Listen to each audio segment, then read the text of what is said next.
Hi, welcome to Topic 5 in ITC314. We're going to look at virtual machine management. So the heart of this topic is understanding how to manage the CPU, the memory, and some additional devices for virtual machines. So as we know, the CPU is the heart of the computer. It doesn't matter whether it's a server, laptop, some sort of mobile device. And so from our point of view, virtualizing that processor is a critical part of achieving really good performance for a virtual machine and efficient use of the overall physical resources in a virtual infrastructure. So what this topic will do, we'll look at initially CPU virtualization, some configuration around CPU options for VMs, and some tuning practices. And so for this part on the CPU side, you need to read the section in Topic 5 about CPUs and VMs, and then have a look at chapter 7 in the Portnoy book, because that will then take you through that in a bit more detail. The next part of it is memory, and this again is the crucial part of the virtual machine. The really critical part to remember here is, unlike the CPU, memory is the resource that usually is consumed the quickest. We run out of memory first, always. So memory management is usually quite critical to good VM management. So as a hypervisor, it will handle data blocks between the server's physical memory and what's been allocated to virtual machines. And so how you manage those memory resources is quite important to the effective use of physical resources. Now, Topic 5 on memory will give you some of the different techniques that you need to understand. And then you again go to chapter 8 in Portnoy, which will talk about managing memory for further information on that.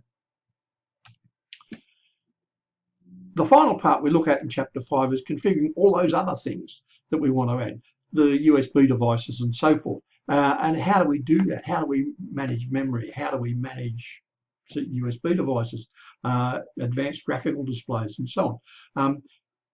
The vendors will handle a lot of the different optimization of devices in many different ways, and often it's by installing a software suite that can provide enhancements to the guest VM. So read the final section in Topic 5 on configuration, and then have a look at chapter 12 in Portnoy, which talks about managing those additional devices in virtual machines.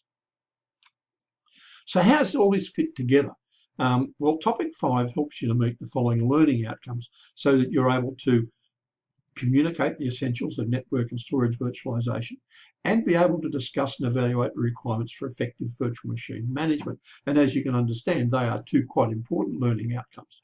So the second part is this topic will be of great assistance to you when you're trying to complete assignment 3, for example, because here you've got to build and configure a guest VM running in VirtualBox.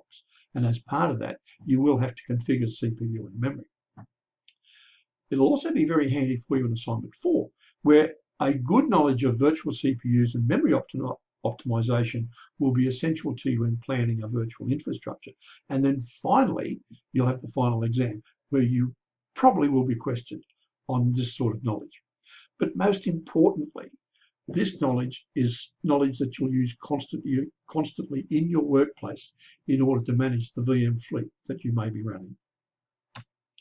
So if you've got any questions, here's the time to start thinking about it. Raise these questions on your discussion board so you can discuss it with the rest of your class, but also raise them with your lecturer if you're still not sure. Enjoy Topic 5. It's interesting.